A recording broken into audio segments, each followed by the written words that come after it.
With that said, our first speaker for the day is Eric Bellm. Eric is a research professor at the University of Washington. He's the survey scientist for the Zwicky Transient facility, but in today's capacity, I believe he's the LSST alert production scientist and will be telling us about LSST data management. Eric. Thank you, Gautam. And on behalf of LSST Data Management, I'm happy to be speaking to you today, and thank you especially to the organizers for putting together this very timely and exciting program. I am going to give an overview of Rubin Observatory alerts. The organizers asked not for a big rehash of existing information, but for sort of discussion, so some topics that would lead to discussion. So I put a note already in the Google Doc live notes with a link back to the presentations from the project and community workshop. So if folks want more information about the sample alerts or the broker selection process, I'd encourage you to refer to those slides there. So just one slide though of reminder for those who have not seen this 20 times already. There is a document, change control document, LDM 612, that sort of describes for the general sort of scientist and broker team member plans and policies for LSST alert distribution with some sort of high-level summaries of how alert production fits together, data rights, and the selection process for community brokers. So if you haven't seen that, that's a good place to start. Other just gentle reminders is that we're still holding to the December 15th date for full proposers from the broker teams. We're looking forward to seeing those in less than 2 months now. And then there's several other documents that you can refer to as well. Second, I also wanted to highlight, again, the community.lsst.org web forum, which is a great place for questions and comments from anyone on any LSST-related topic. We should soon have, I expect, a special dedicated alerts and brokers topic within this, so watch for that. But certainly at any point outside of this workshop, we welcome your questions there in a way that's easily searchable and shareable with anyone, and easy for people to find answers when they're posted. All right, so quick updates on what's happening since the PCW. The short answer is there's not a lot new to report. We issued over the summer a set of sample alerts from the precursor data processed through the Rubin pipelines, and those are still about our best bet of what the formats and contents are going to look like, so no big changes.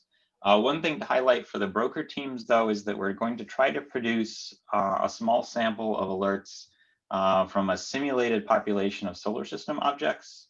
So these would be alerts where the solar system object is already known, and that during the night we would attribute a new dia source to that previously known solar system object and send out an alert saying, hey, we got a detection of this object. We know it is asteroid such and such. Here's what we know about it. Here's its light curve. We don't have that functionality deeply integrated into the alert production pipelines yet, which is why the sample alerts don't have these SS objects in them. We want to make sure that the broker teams have a chance to at least see these before they put in their proposals. So just due to availability of the rather small team, we can't probably get those before about the mid-November, which is quite late, we recognize, but we wanted to flag for you that those are coming. The other sort of major open questions, I would say, are in terms of the time series features for dia objects. These are the summary statistics for the light curves that sort of encapsulate what their variability is. It's a task on me to make a proposal there and bring to the science collaborations and users. That's still in progress. I also don't have anything further to say about the discussion we had about this idea of a lightweight alert notification stream where we still provide the full alert packet, but as a retrieval after sort of sending a small summary of it more broadly. So I don't have anything more to say about that today in terms of how that consideration is going. Something else to alert you to and to put in your mind is that we're beginning early stages of planning for an integration exercise for the pre-operations period to test alert distribution. So something that I think not everyone has realized or has heard is that the data facility for LSST is going to be moving from place to place over the next few years. So the commissioning activities will all take place. The data will be processed within NCSA, the National Center for Supercomputing Applications in Illinois. But for pre-operations, we're going to stand up what's called an interim data facility at a major cloud provider, which has been selected and I'm told will be announced soon. And then operations will take place at a US data facility, which I believe I'm allowed to say because the announcement went out quite broadly last night, has now been selected to be at Slack. So there's going to be some mobility of where we're processing the data and therefore where the alert stream is coming from, sort of through these different phases of the project. So the goal for this pre-operations activity is to give us a way to stream alerts from, again, sample alerts from precursor surveys, nothing more exciting than that, but from the actual interim data facility to the selected brokers. So the timeline for this would be probably after the broker selection is complete. So we have a finite set of teams to work with, but well enough before commissioning so that we have the capacity to do it. So I don't think this is a huge technical leap. It's nothing different than is happening with ZTF today, but I think it will still give us all a chance to put on our operations hats a little early and get a sense of how everything will fit together. I was asked by organizers to speak about potential challenges and things we're concerned about. So I highlighted a couple. One was the sort of ongoing question of how big the cutout should be in the alert packet. So the stated requirement is that we provide a minimum of 30 by 30 pixel cutouts, which is quite small, but that we allow for larger cutouts if the detected footprint is larger. For instance, if there's a streaked or trailed solar system object, a near-Earth object, so a near-Earth asteroid. So this, as we discussed at the PCW, causes some challenges with, apologize for my children,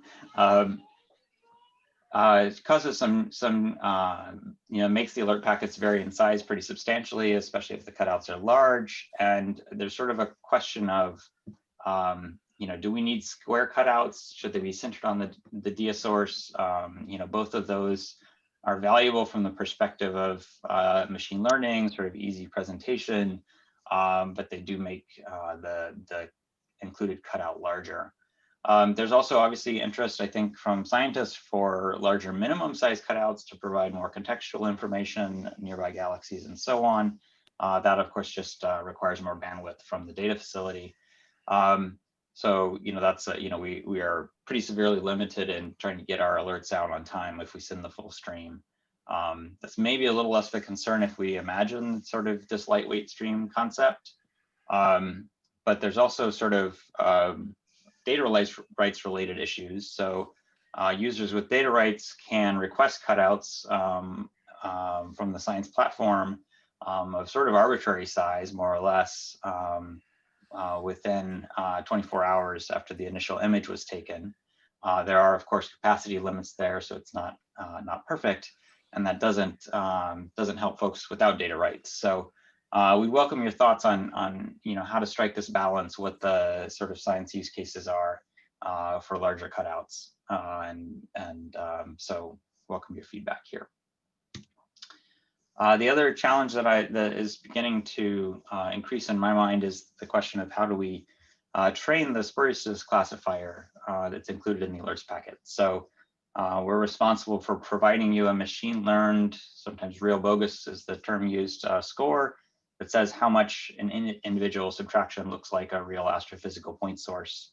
Probably this is going to be a Zooniverse project with a fair bit of human classification, but as always, large gold standard samples from spectroscopically confirmed samples, variable stars, asteroids, the whole the whole gamut of truth is helpful, and it's obviously easier in some senses than lots of hand classification. And I expect that a lot of the broker teams will be interested in these samples as well for their own classifiers that'll be more science driven. And so I'm interested in discussing with all of you how we can imagine collaborating on developing these sorts of training sets, so that the initial score that we send you is as accurate as possible, but also so that there's not a huge amount of repeated work across the Rubin science community. All right, the last topic I was asked to discuss was how broker teams could imagine interacting with the Rubin science platform. And so I just have a couple of descriptive slides here, which I'll run through. And then there are several folks from the project online who can answer more detailed questions if needed. So the sort of vision document is linked here, and the idea is that this Rubin Science platform really provides next to the data analysis for the data rights community, letting folks work next to the data and avoid large-scale downloads. It's a VO first sort of environment and intended to promote collaboration.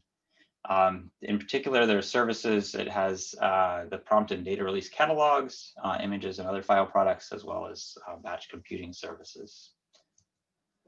And there are three aspects, as we call them, to the science platform.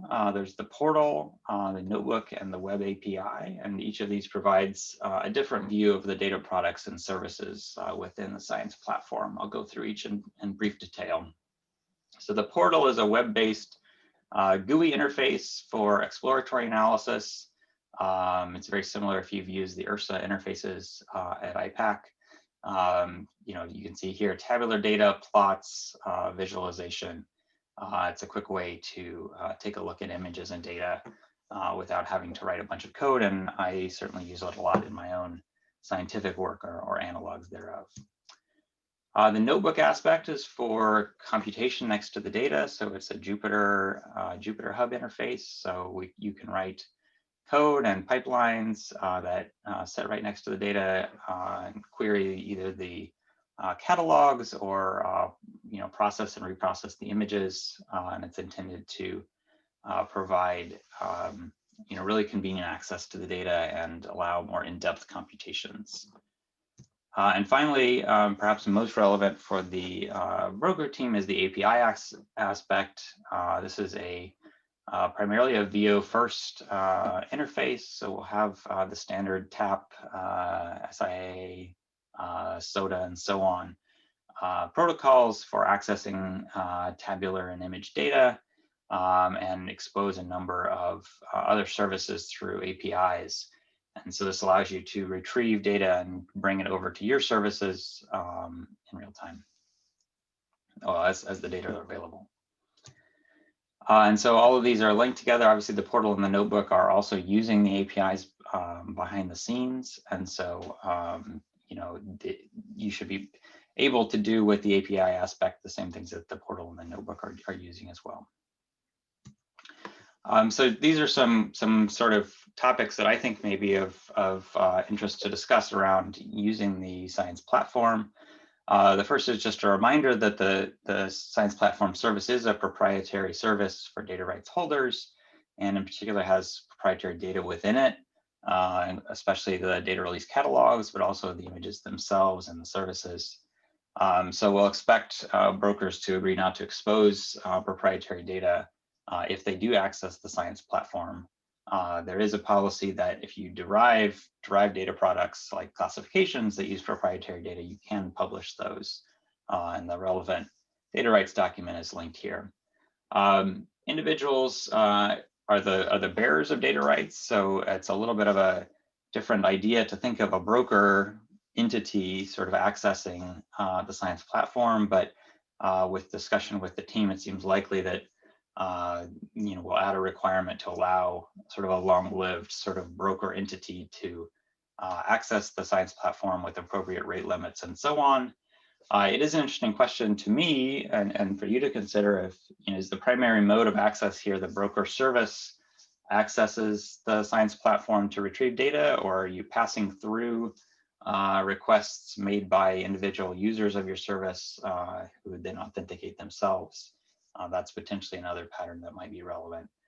I've assumed that probably the API aspect is the most relevant for broker teams, but if there were interest from broker teams in potential integrations with either the portal or the notebook services, embedding portal components, or enabling notebooks to run on different, on your own Jupyter Hub versus the notebook service, notebook aspect, the team would be interested in hearing about that and considering what's possible. All right, so just again to summarize, we're selecting community brokers now, continuing hard work on the AP system, and we welcome your feedback on cutouts and machine learning training, and in general, look forward to interactions with you on community.lsst.org. Thanks. Thank you, Eric. Are there questions? Please use the raise hand feature or ask them in chat.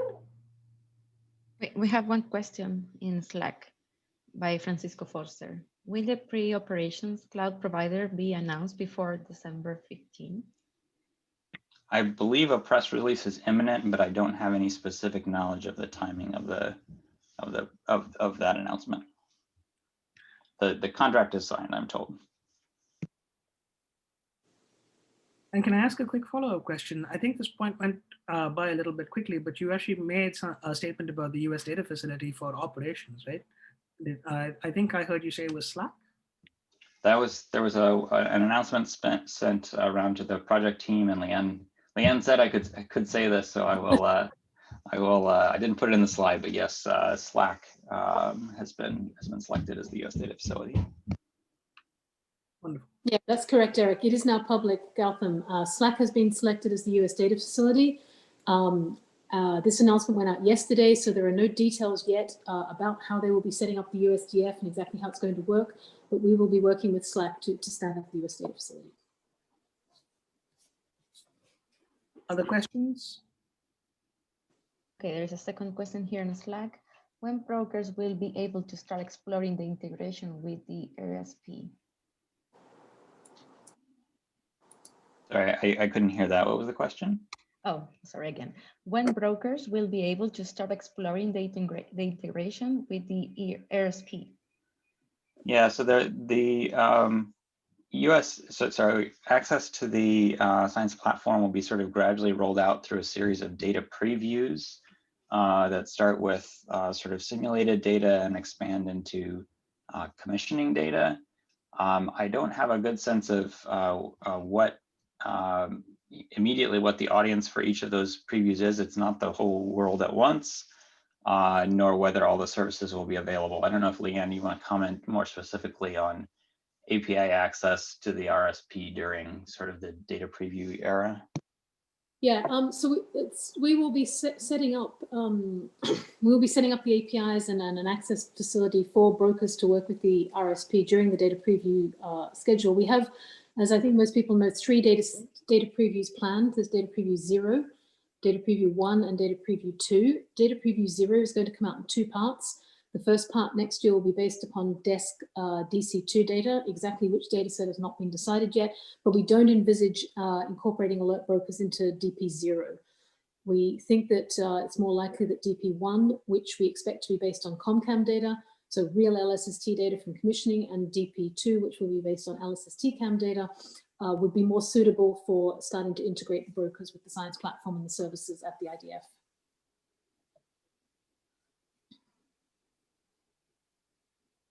We have time for maybe one last question. Okay, there is one new question here in Slack. Are there any plans to do transient variable classification apart from the brokers, acting on several years worth of data? So science-based classification is outside the scope of what Ruben is responsible for, so that is not something that we are planning on project at any time.